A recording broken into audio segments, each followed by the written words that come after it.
Hello, hello, hello. Welcome to Inner Conquest, the world's greatest modern metaphysics channel. I'm your host, Jacob Edens, and today we are going to be overstanding, understanding the language structure of how we communicate and how it implicates us in regards to the things that we have relationships with, including authority. So before we get started, I have a new membership section up as well as the protocols and coaching that are found through the link tree. So if you guys have any interest in that, basically what we're going to be doing are live streams, probably starting at once per week, and then we'll increase as more people flood in naturally to accommodate them as well. So today's topic is understanding authority and your relationship to it. So when you look at the reason that I got into what you would call metaphysics, which are hidden physics, right? They start generally with, understanding that, you could go down a pathway of like law of attraction, you could go down law of assumption, you could go down these different metaphysical pathways or these laws, law of reversibility, the mirror principle, all these different aspects that basically what they do is they correlate the inner machinations of your, what you could call your inner being, right, with external effects. So they all work on what's called first principle. Okay, so first principle is you are the causative principle of your life. You're the animating principle of your life. Every single circumstance, person you meet, situation, etc., all have one common denominator, and that's you there observing them, right? So when you understand that you are at the center of your individualized reality like everybody else is, you can begin to what's called recall your power from what are considered false gods, right? So what is a false god? A false god is a condition placed in your reality that must be met for you to assume the state of what's considered fulfillment, okay? So, I need to do this before I can be this, right? So what are you at your core? You're a human being, okay? So you're always being. And through understanding that you're always being, you can understand that you always are being in identity, right? So at your core, you have all power, potential, and gnosis within you, right? That's what being considered part of the source is, right? We all come from the same source. We all come from that consciousness. However, we are highly individualized souls, okay? But we all have that same access point to the source of all things within us. So within understanding that, you can understand that everything comes out of that Genesis point, that creative ether, if you will, that flows through us and animates this body, okay? On a very simple metaphysical level, your soul operates your body, okay? So your body is a glove for your soul. That's why you don't die, right? That's why you can have an experience of dying here, but it's really your body machinery technology that is encompassing your soul through a paradigm of playing a game where you forget that, so you get the experience of coming back to the realization of how the game actually works. And as you have more understanding of how the game actually works, you understand that your soul is the driver, okay? And that through your assumptions, your thoughts, your beliefs, and your identity, you actually materialize a reality around you that reflects your assumptions of those things. So if you think you always lose, then reality will reflect that. If you think you always win, reality will reflect that. So what the process of regaining your own inner authority really comes down to is understanding that when you energize a construct outside of yourself, oh, I need this to be successful, or I need this to be healthy, or I need to do this for this person to treat me this way. What you're doing is you're using that source energy to create that limitation, and then you are living by that limitation. So as you begin to re-centralize your power, you begin to put yourself at contrast with all of these, what you could consider false gods or narratives that are energized by your consent to them, okay? A great way to see how your internal reality is structured is doing entrepreneurship ventures, right? I need this job to survive, right? So that's a narrative that is embedded in your consciousness.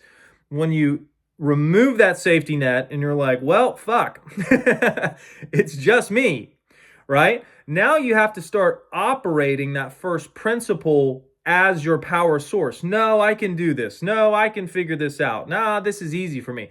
So you have to take actual accountability for the narratives within which you are believing and assuming to be true, whilst also understanding that the external world is an effect of previous narratives. So you have to go on what's considered faith, which is loyalty to an unseen reality, which puts that authoritative power back into your inner being. No, this is this way because of my belief structure, and I understand that because of who I am, the reality is always reflecting me. So I take precedent in terms of I have to become the version of myself that has that now. The reflection will take care of itself, right? So that's what internal work and inner engineering is it's reconfiguring and restructuring your relationships to thoughts, emotions, behavioral patterns, and ideations about what is powerful in your world, and it's re-architecting the pyramid to put yourself at the top, okay?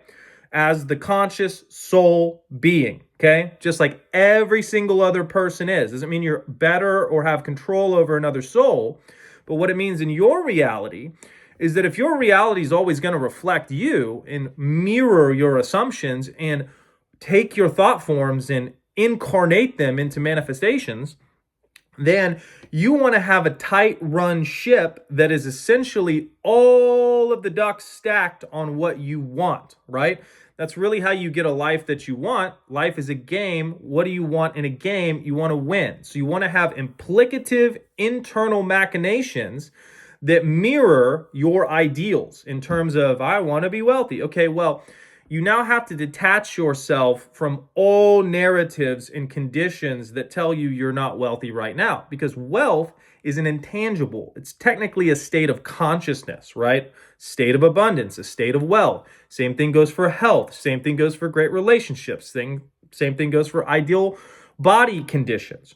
All of these things are, before they are seen, states of consciousness that are inhabited in the same way that an architect inhabits the mental framework of a house that's being built prior to the house being actually built. The genesis point is always internal. So as you understand your internal machinations, you can begin to what you would call align them or target them as if you were the individual who had what they want to have now and are who they want to be now. And now you have an accurate criteria for gauging thought processes. You can ask yourself, am I thinking as the version who has this already and has mastered this and is who they want to be? Or am I creating an internal experience of distance where I need to do something to be this thing? Because in 100% of cases, if you have an ideation in your head, I need to do this thing to be this thing, what you're doing is you're creating a mental construct of distance that says, I'm not where I want to be. And if you have a perpetual habit of creating distance and saying, I'm not where I want to be, then what that does to your psyche is it always pushes your fulfillment reality into the future. You get to the next reality, pushed into the future. Now I need to do this to maintain this. Now I need to do this.